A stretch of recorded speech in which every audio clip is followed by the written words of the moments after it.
ស្ដីបងប្អូនខ្ញុំធ្វើវីដេអូនេះ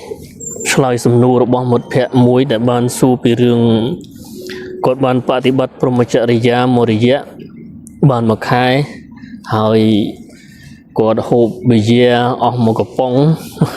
តាមដែលគាត់ report មកហើយគាត់បានសួរថាតើហូបអស់មួយកំប៉ុងអញ្ចឹងវាប៉ះពាល់ដល់ការបប្រតិបត្តិព្រហ្មចរិយាដែរឬអត់ខ្ញុំអត់ចង់បកស្រាយពីរាយមុខម្ហូបថាយើងគួរហូបអីមិនហូបអីទេអានេះជាអ្វីដែលគាត់បានសួរខ្ញុំគាត់បានសួរពីនិយាយរួមតកតងពីការហូបចុកចំណីអាហាររបស់អ្នកបប្រតិបត្តិព្រហ្មចរិយាហូបអីខ្លះមិនគួរហូបអីខ្លះ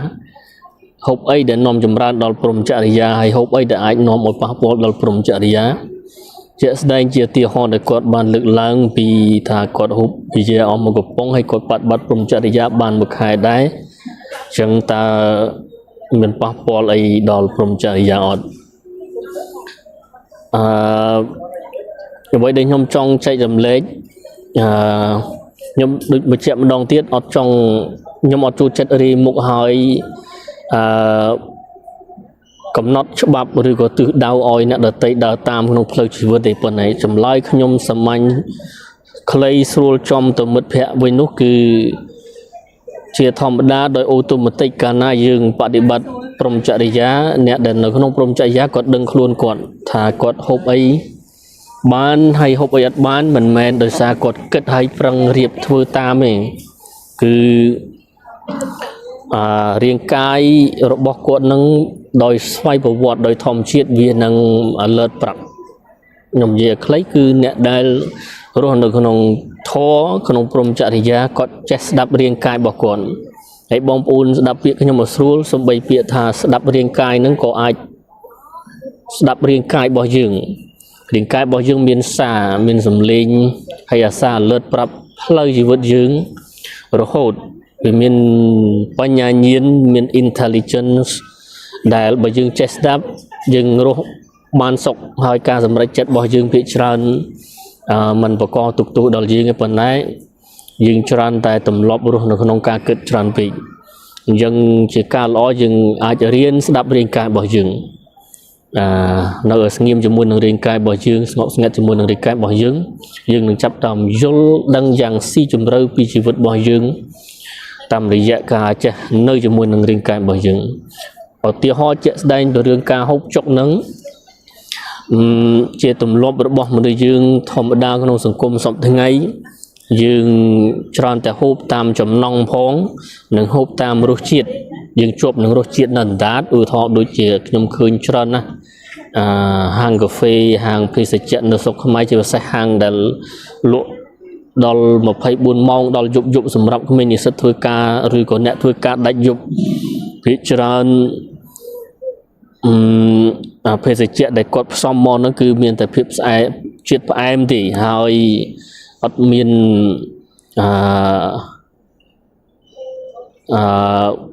vitality គឺពេលដែលយើងហូបទៅវានាំមកនៅភាពស្រស់ស្រាយរស់រវើកសម្រាប់ជីវិតរបស់យើងទេខ្ញុំចង់និយាយពីភេសជ្ជៈស្រស់អានឹងវាប៉ះពាល់សម្រាប់ជីវិតយើងច្រើនដោយមិនដឹងខ្លួនហើយខ្ញុំឃើញយូរទៅយើងទម្លាប់រស់ហូបបែបអញ្ចឹងសម្រាប់អ្នកព្រហ្មចរិយា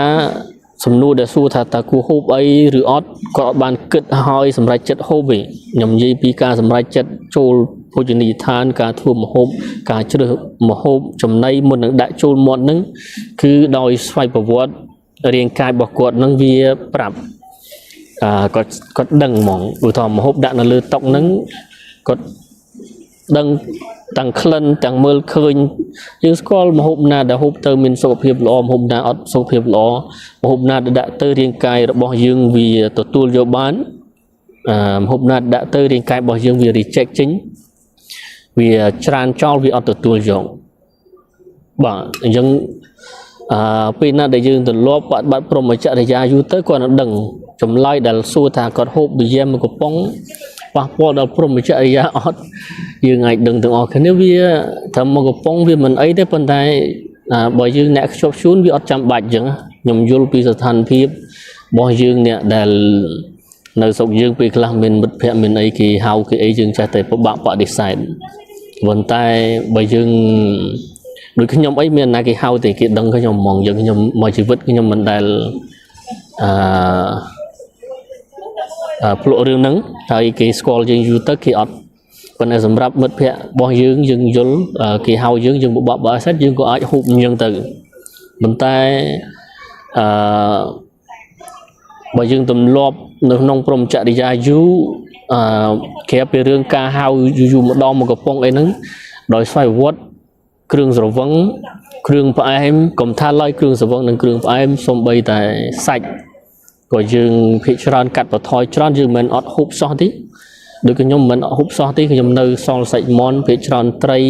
គ្រឿងសមុទ្រខ្ញុំនៅហូបបានដែរហើយនឹងសាច់ធំភិកច្រើនខ្ញុំអត់ទេហើយសួរតែខ្ញុំអត់នឹងដោយសារខ្ញុំខ្ញុំមានកិច្ចបប្រតិបត្តិសាសនាជំនឿអីប្រកាន់ឬអើងអីអត់ទេគឺរាងកាយយើងដោយអូតូម៉ាទិកគ្រាន់តែឃើញមុខម្ហូបហ្នឹងវា alert ប្រាប់យើងហើយយើងស្ដាប់រាងកាយយើងគោរពខ្លួនយើងឲ្យតម្លៃខ្លួនយើងស្ដាប់យើងស្គាល់ខ្លួនយើងអញ្ចឹងវាអត់ជាបញ្ហាក្នុងការសម្រេចចិត្តឬគិតជ្រើសរើសទេអានឹងមួយអញ្ចឹងខ្ញុំសរុបមកវិញម្ដងទៀតបើសួរខ្ញុំថាតើគួរហូបអីហើយមិនគួរហូបអីដែលចម្រើនដល់ការបប្រតិបត្តិរបស់យើងខ្ញុំអត់ឆ្លើយជាការកំណត់ច្បាប់វិន័យការរីមុខម្ហូបឲ្យគេដើរតាមទេខ្ញុំអត់ជួលចិត្តបែបអញ្ចឹងប៉ុន្តែខ្ញុំគ្រាន់តែនិយាយខ្លីថាកាលណាយើងចេះស្ដាប់រាងកាយរបស់យើងការសម្រេចចិត្តផ្លូវជីវិតរាប់ទាំងរើសម្ហូបនឹងផងដោយស្វ័យប្រវត្តិយើងនឹងដឹងដោយខ្លួនឯងអត់បានគេប្រាប់ពីក្រៅទេទី2ខ្ញុំសង្កេតឃើញមនុស្សយើងច្រើនតែចាប់អារម្មណ៍រឿងអ្វីដែលដាក់ចូលទៅក្នុងខ្លួនយើងចាប់អារម្មណ៍ទៅរឿងម្ហូបនឹងយើងបានទាំងចាក់អារម្មណ៍ក្នុងពេលខ្លះចិត្តទៅហូប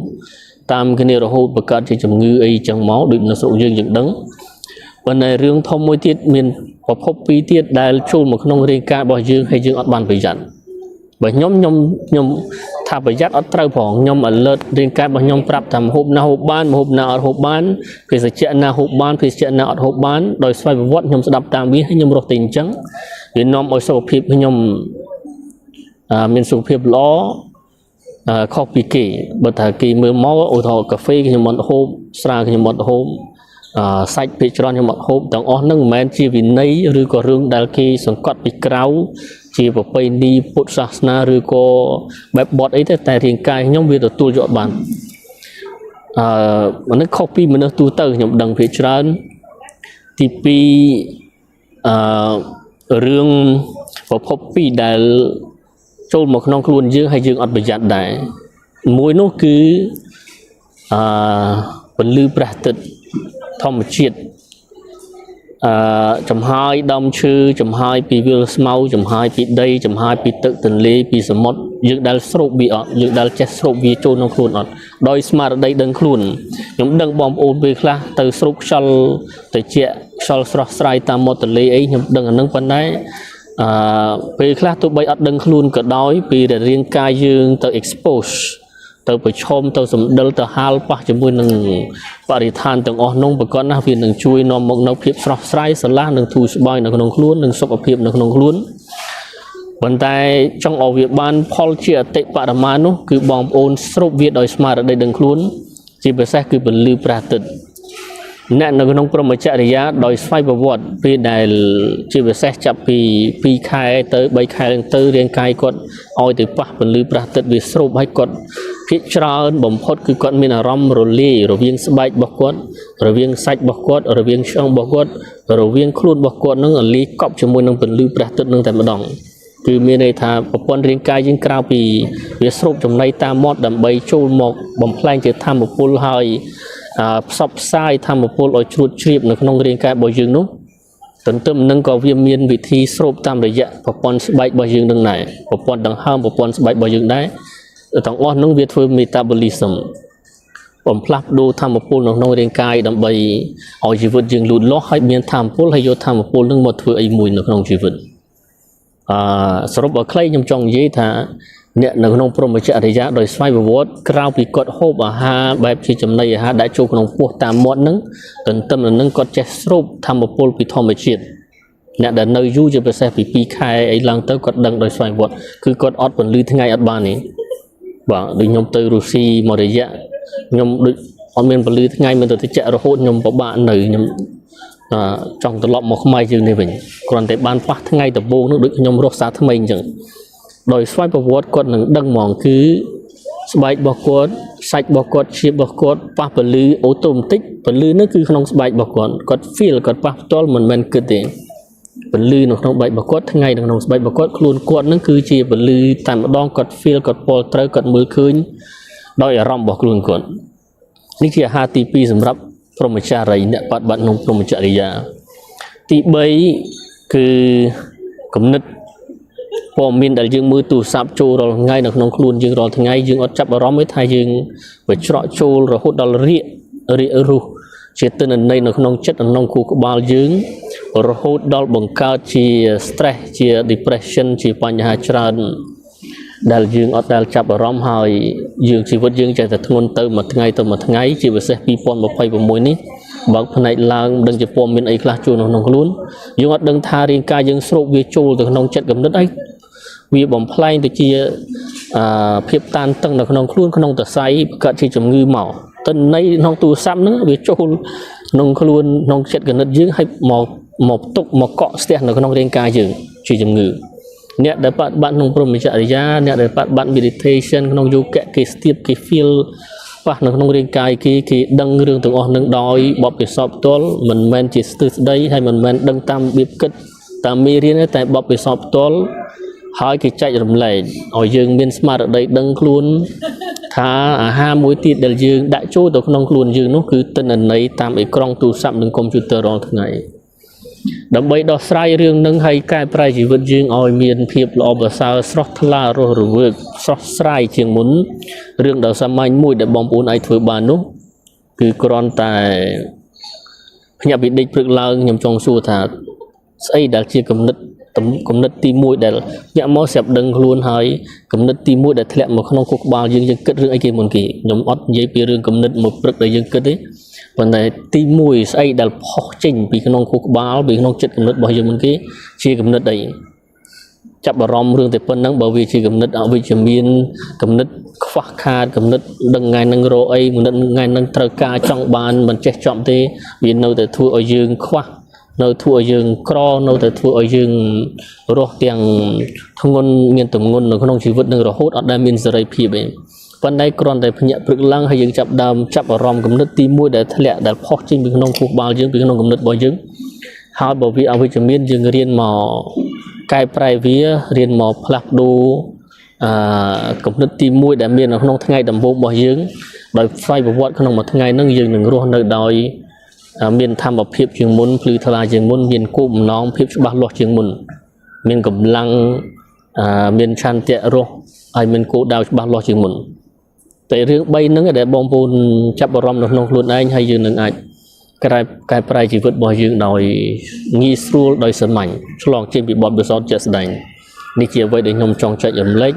ចេញពីបទពិសោធន៍បប្រតិបត្តិព្រហ្មចរិយាជាក់ស្ដែងម្ដងទៀតមិនមែនគិតរើសមុខមហូបទិន្នន័យ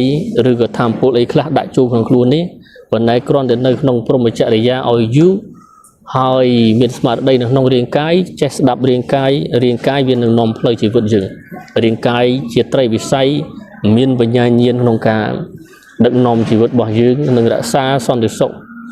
សុខុមាលភាពសម្រាប់ជីវិតរបស់យើងនឹងពេលខ្លះល្អជាងខួរក្បាលដែលគិតសម្រេចចិត្តយើងមានខួរក្បាល2ខួរក្បាលយើងធម្មតា1និងខួរក្បាលដែលជាប្រព័ន្ធនៅក្នុងពោះរបស់យើងនេះគេហៅ second brain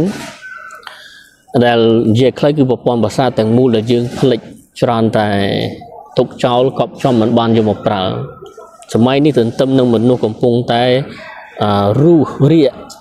រុះជាមួយនឹងទិន្នន័យដែលហូរចូលក្នុងខ្លួនមិនចេះចប់រាល់ថ្ងៃបើបងប្អូនអាចងាកមករស់នៅជាមួយនឹងរាងកាយហើយចេះប្រើខួរក្បាលទី2របស់យើងគឺប្រព័ន្ធប្រសាទជាពិសេសអារម្មណ៍ដើមនៅក្នុងខ្លួនក្នុងពោះរបស់យើងនេះផ្ទាល់បងប្អូននឹងរស់មានសេរីភាពស្រាលជីវិតនិងភ្លឺថ្លាភ្លឺស្វាងច្រើនជាងមុននៅក្នុងជីវិតខ្ញុំចូលរួមឆ្លើយជូនមិត្តភ័ក្តិរបស់ខ្ញុំប៉ុណ្ណេះសូមអរគុណបាទ